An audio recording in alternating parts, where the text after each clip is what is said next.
Jacob on the run, alone and burdened by guilt after deceiving his brother Esau out of his blessing. His future seemed uncertain as he fled to seek refuge with his uncle Laban in a distant land.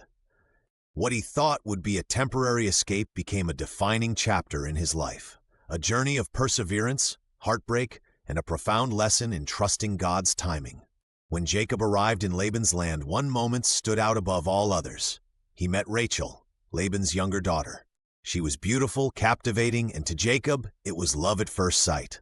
Right then, he knew he wanted to marry her. He struck a deal with Laban. He would work 7 years in exchange for Rachel's hand in marriage. And so Jacob worked day after day, year after year. But those 7 years, they felt like mere moments to him, because his love for Rachel was so deep and so steadfast. It seemed that all his labor, all his effort was leading to the perfect culmination, marrying the woman he adored. But then tragedy, or rather betrayal. On his wedding night, Laban did the unthinkable. He tricked Jacob, secretly sending Leah, his older daughter, to Jacob instead of Rachel.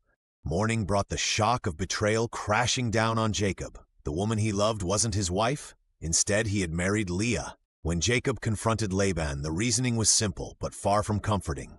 In our culture, the older daughter must marry first. Then, as if nothing was amiss, Laban proposed another deal, a second 7 years of work in exchange for Rachel. And though it was unfair, though it was unjust, Jacob agreed. His love for Rachel was worth it. Now Jacob had 2 wives, Leah, the wife he hadn't chosen, and Rachel, the wife he desperately loved. But their lives would intertwine in ways no one could have predicted. Leah, though unloved, was blessed by God with children, and not just any children. It was through Leah's son Judah that the lineage leading to Jesus Christ would eventually be traced. Rachel, deeply loved by Jacob, endured years of barrenness, but in God's timing she gave birth to Joseph, who would rise to prominence in Egypt, and Benjamin, Jacob's youngest son. And Jacob's struggles were far from over. Over the years, he continued to work for Laban, only to be met with deception time and time again. Laban changed Jacob's wages repeatedly, always trying to cheat him. But no matter what Laban did, God remained faithful to Jacob. The work of his hands was blessed.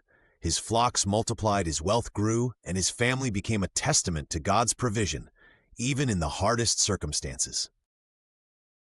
After years of labor, heartache, and growth, God finally called Jacob to return home.